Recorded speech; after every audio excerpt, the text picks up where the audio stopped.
Good afternoon, viewers. Happy New Month to you all. You are welcome to the Ave Maria Choir's live media chat.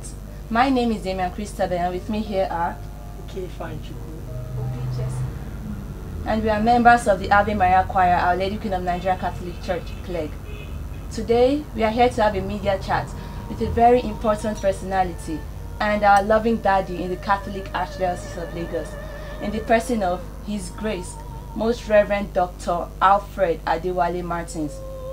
We would be having a discussion on the topic, the Church, evangelization, and COVID-19 pandemic, challenges, lessons, and prospects.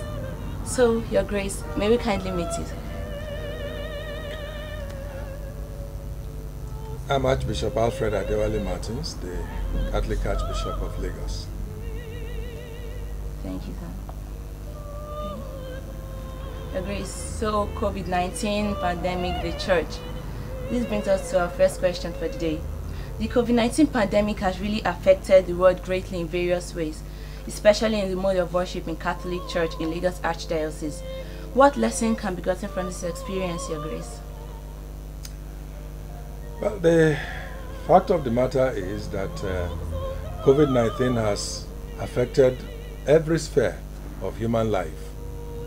The church, the economy, health institutions, everything that is there has been affected by COVID-19.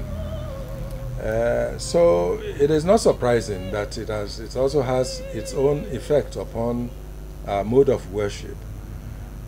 However, what is most important is to recognize the fact that its effects upon our mode of worship is not so deep as to affect the core of our mode of worship. I mean, talking about the Mass, for instance, everything about Mass remains the same. The parts of the Mass remains exactly the same. The only difference is in the mode of reception of Holy Communion, and then, of course, in the distance that you have to keep from one another. Otherwise, it has not affected our mode of worship in a way as to touch the core of the Mass, for instance, or any of the other sacraments. Talking about what lessons to learn from that is to say that, well, the world and the church and individuals will have to adapt to the circumstance in which we find ourselves. We have to be, as it were, pliable to adapt to situations such that even in our adaptation, we do not lose that which is the core, the most important area of our lives. So basically that would be the way to look at this COVID-19 and its effect upon the church. Your Grace, since the advent of the coronavirus, you directed that Catholics are to receive the Holy Communion on the palms on their hands. However, this has been met with various comments from lay faithful. Please kindly educate us more about it, Your Grace. Right. The COVID-19, as I said earlier, has affected the way we receive Holy Communion. And as you said also, there have been various kinds of reactions or responses. But the overriding response has been an understanding of the need for giving that directive. Most Catholics recognize that this is just a temporary directive in order to secure us and our health and save us from possibilities of contracting COVID-19. The tiny minority that are very seriously against the reception of Holy Communion on the palm are those whom we might call people on the extreme extreme side, extreme right, as you would say. People who use the Holy Communion and the palm as an excuse for pushing other agendas that they have with regards to the church. What do I mean by that? There are people who do not believe that the Vatican II is a thing that is of God. There are people who believe that the renewal that came as a result of Vatican II are not of God. That is to say, therefore, in their own understanding, Mass should be celebrated from in the name of the Father at the beginning to go in peace at the end, should all be in Latin. And all this, your singing of parts of the Mass in different languages, in their own estimation, is faulty. And so, there are these people on that extreme right who use the reception of Holy Communion to push that other agenda. That's why I said the majority of Catholics recognize the fact that this is a temporary measure in order to secure us from the possibility of contracting COVID-19. But apart from that, it's also the case that reception of Holy Communion at the beginning, when Jesus gave it to his apostles, they received it on their palm. That's true. They received it on their palm, and they put it in their mouth, and they recognized that that was the first Eucharist that was celebrated by Christ himself. It is only in the course of time, that circumstances made the church to say you receive on the tongue.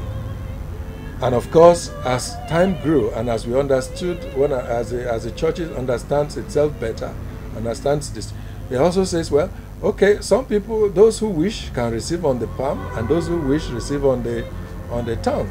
So it was always a possibility of both. But now that we have this COVID-19, it's a necessity to give the directive that we gave.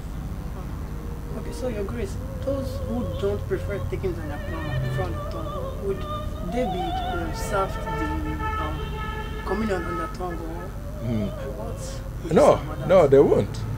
They won't be served. They won't be given communion on their tongues at this point in time, because they will constitute a danger to others. They will constitute a danger to others because it is possible that through them, through such persons, it would be transmitted. It could be transmitted to others. And when you recognize the fact that some of those who are thinking and talking like that are really pushing an agenda that is far more, that is beyond just reception of communion, then you look at it and it looks more like disobedience than any other thing. Okay? So, Your Grace, you spoke to us about the Vatican II in relation with this COVID-19 pandemic. Please, can you throw more light on that Vatican II? Explain to us what it's all about. What we call Vatican II is the fruit of a council of bishops and experts that met in the Vatican City to deliberate on the different aspects of the life of the church. And in their deliberation, they looked at what was the practice in the past and looked at the situation of today and see how the practices, how our faith can be expressed in the light of the circumstances of today. And that is why, for instance, what we call the Tridentine Mass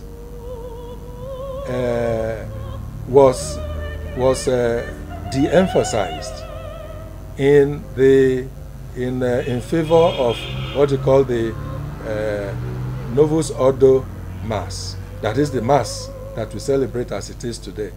I'm sure that you will be too young to know that there was a Mass at which the priest faced the faced the altar and backed the people.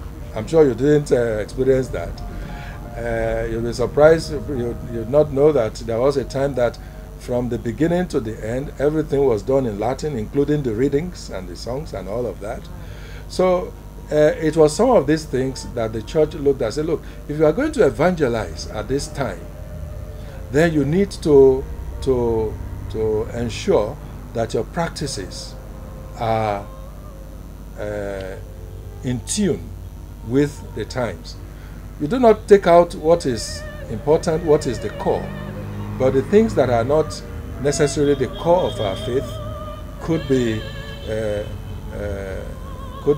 set aside in favor of what will help evangelization today. So it is in that light that I mentioned about Vatican II. The things that Vatican II has said we do not need to insist upon, those ones insist that we should do it, and as a result they even declare Vatican II as being not of God. Anyway, don't worry yourself about that. It's from my heart. Thank you, Your Grace. Your Grace, the COVID-19 pandemic exposed the need for alternative source of revenue for various parish and church institutions. What efforts is the church in Lagos making in response to this reality?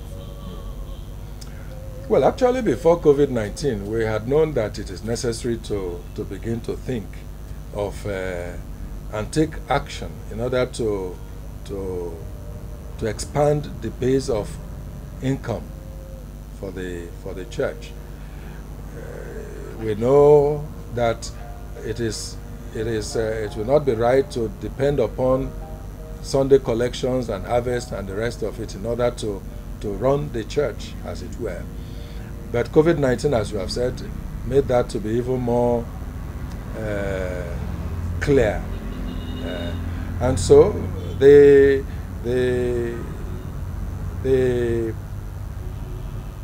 way that we are going is to say that the finance councils of each parish needs to begin to reflect together on what to do and how to do it in order that the income that comes for the running of the church is expanded. And so you think of ways of investing money, investing funds that come. How do you invest them in order to yield the kind of dividends that will not make it necessary to depend only upon and so each parish is supposed to be doing that, and at the archdiocesan level the thoughts are also going on, and you find some efforts being made in that direction.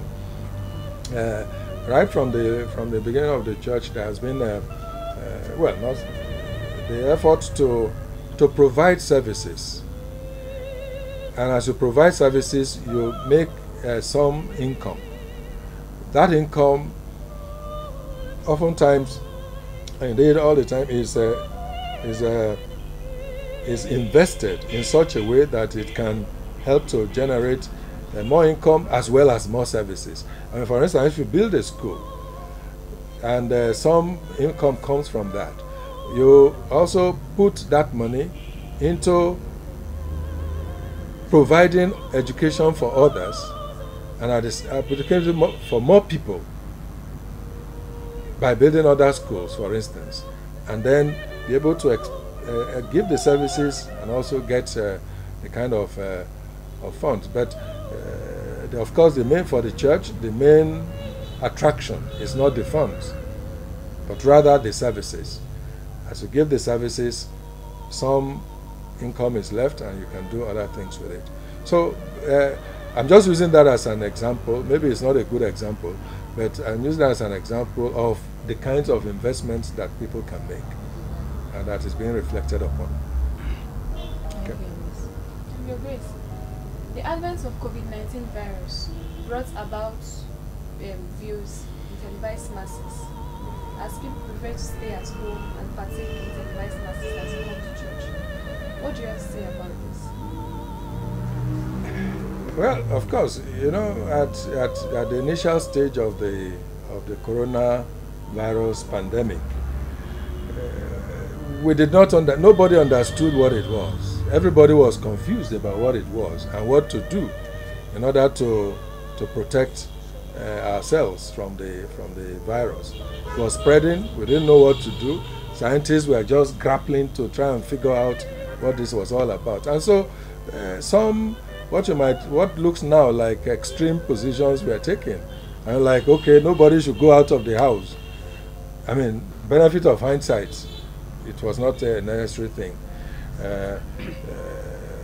And it affected so many other things. The point I'm making, therefore, is this, that now we know better than we knew at that point in time. At that point in time, nobody would go to church because we didn't know exactly how to deal with the COVID-19. But we know better now. And that is why the protocols have been put in place, and people are supposed to be able to just keep the protocols and get on with your life. If we are going to wait until the COVID-19 clears off completely, only God knows for how long we will have to wait.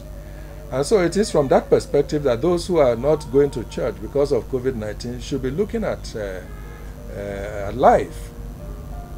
Coming together along with others to worship is the regular, ordinary way that God and the church prescribes for the faithful. Television mass or mass by television or online is only a necessity that was imposed by COVID-19. And so when that necessity is being lifted, it's only appropriate that people should go back and worship with the community. Sitting in front of a television, it cannot be satisfying. I mean, receiving spiritual communion is a good thing. It's a good treasure that we have. But spiritual communion becomes necessary only when we cannot receive communion directly. And therefore, people should just recognize the fact that protect yourself in the way that we have been told, that we have been taught, that science has shown is capable of protecting you, and get on with your life. I mean, I'm sure that many of those who don't go to church now because of COVID-19, they are going to banks, they are going to markets, they are going to everywhere. So why is it church? Or do they say that Corona has its residence in the church or something like that? And I think it's necessary for people to see things in due perspective. Okay? Your Grace, with respect to the third wave of the virus, some Catholics have resumed the questions for the need of face masks and other protocols in the church. As negating deep faith in God, what do you have to say about this? Okay. Now those who wear masks don't have faith that God can protect them. That's why they are wearing. Is that what you mean? Yeah. Why can't we come to church? Why can't you come without faith when you know God will protect you? God will protect you. Well, thou shalt not put the Lord your God to the test, as they say. When people argue like that, it's almost like arguing that, look, because I believe in God, therefore, if I have malaria, I will not take anti-malarials. Because I believe in God, I need blood transfusion. God will provide the blood, so I won't do the blood transfusion. That is the kind of that's carrying it to a logical conclusion.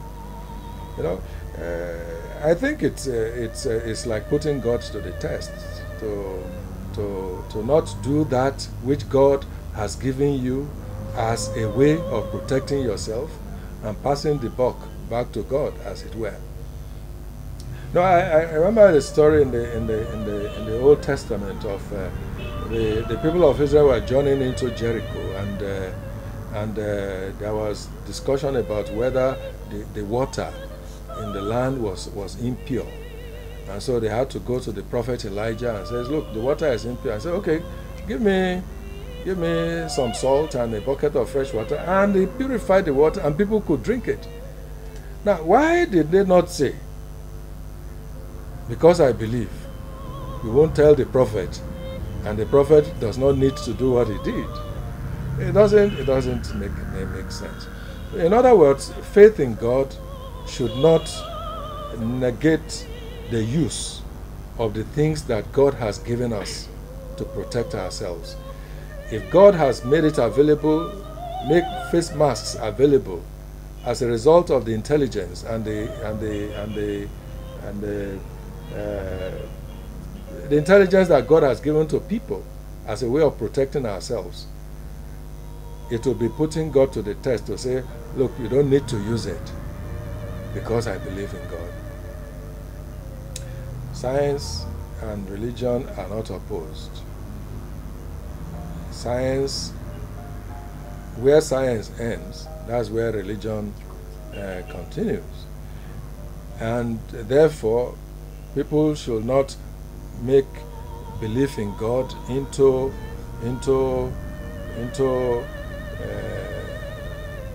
something that would negate or make unavailable all those provisions that God Himself has made available to us.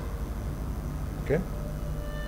So, Your Grace, the Church strongly encourages good liturgical music and active participation in masses. In that light, what are your comments to all lay faithfuls, especially choristers in the Archdiocese? Okay. Well, I'm good. It's good I'm talking to choristers now.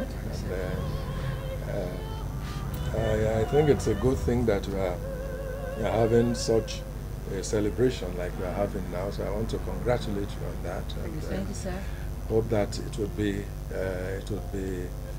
bring some benefit to your parish, and then of course to everyone who takes part. Well, choristers, yes, active participation is one of the fruits of Vatican II, and everybody singing is one of the fruits of Vatican II. Before now, you didn't need to participate. You know, in those days, when the priest is saying mass, people are praying their rosaries. But the Vatican said, no, that's not done. You have to participate in mass. You have to sing. The choir then was all that was necessary to sing. The people didn't need to sing. The Vatican says so. In other words, therefore, this active participation and good music is one of the great acts of worship that individuals coming together and singing together and praying together does for us. So I can only ask choristers to remember that they are supposed to be leading the community in singing. They are not to sing on their behalf. They are to lead the community in singing. And therefore, when they choose their songs, when they choose the hymns that they use, let them find ways and means of ensuring that others can sing with them as well. If people are not singing with the choir becomes like a concert that people come and watch the choristers perform. It's not a performance; it's leading people in worship. So that's one thing I would like to say. I'd like to also encourage that choristers make an effort to learn how to read music too. It is a skill that will enhance your singing gifts, your singing talents. And luckily, by the grace of God, in the Archdiocese now we have schools of music that they can take advantage of. Learn how to direct choirs and the rest of it in those schools. So I think it's necessary to have make some effort to learn the skills that will make your raw talent to become better and serve you better. And it is also important that choristers or choirs choose hymns that are appropriate for the different parts of Mass. If you are singing a communion hymn at entrance, obviously that is putting things in the wrong direction. So we must look at what the words of the hymns say in order to know what parts of Mass to which they belong. And thus generally, take time to practice. Take time to practice, because lack of practice is an invitation to a singing disaster. So, Your Grace, please, your final words to Nigerians in the face of rising tension, poverty in our nation today, and government's attitude to cushioning the effect of COVID-19 pandemic. Well, obviously we are in a very, very dire situation in our country today. Dire situation in many ways, but have been made worse by insecurity in the country today. The activities of headsmen, the activities of bandits, the activities of kidnappers, and the general feeling of insecurity that no one feels safe anywhere. You know. So that's a big problem that we have in our country today. And as you said, there doesn't seem to be adequate effort being made to overcome those challenges. And so one can only ask that people should be aware of their environment all the time, should be alert, never take anything for granted, be aware of what is going on around you, and take the right steps to ensure your safety. If it means inviting law enforcement agents, do so. In other words, we have to be alert, and we have to pay attention to what's happening in our environment. And apart from that, I believe it's also necessary to continue to find opportunities to remind government and its officials that they have a responsibility for the security of God's people. So whatever associations, whatever opportunities that people have, either as associations or individuals, it needs to continue to say it, that look, life is hard. Life is very, very difficult at this point in time, and one has a lot of concern for young people in particular and the future. So all of this we need to continue to say to government. Of course, sometimes you say, well, you say it, they don't listen, but we must continue to say it. We must not fail to continue to say it. Otherwise, if nobody says it anymore, it's as if everything is fine. So we will, individuals, church leaders like myself, others who have any voice at all, need to continue to say it as a way of helping to bring our situation now to a better position. So therefore the point is, do what you can as citizens. Let us also not forget that God is the one who gives fruitfulness to whatever efforts we make. And so we need to also pray. We need to pray. We need to pray. Pray particularly the rosary, because that is one weapon that we have as Catholics by which we fight evil. Mary has done it in the past. She will do it again, even though we may feel a sense of, shall I say, almost like you don't feel that anything good can happen again. Even though we may have that sense, we must know that Mary's intercession has done it before. So we must pray the rosary. Maybe I should use this opportunity to remind people that, look, every Sunday there is a standing instruction that every Sunday we'll have benediction in our parishes and the praying of the rosary, particularly for security in the nation, for social regeneration and economic revival. This is a standing instruction in our archdiocese. And so parishes that are not taking, or parishes in which people are not participating, they are not doing good for the nation, because prayer is one sure weapon that we have, especially the rosary. And as we said also, in homes, We should pray the rosary as families and let God take control for us. So that's my advice. Your Grace, on behalf of the Ave Maria Choir, Our Lady Queen of Nigeria Catholic Church, I want to say a very big thank you for granting us this media chat. May God continue to strengthen you as it's working. Thank you. Thank you. How did you come about Ave Maria for your name? Okay, maybe I shouldn't ask you that one.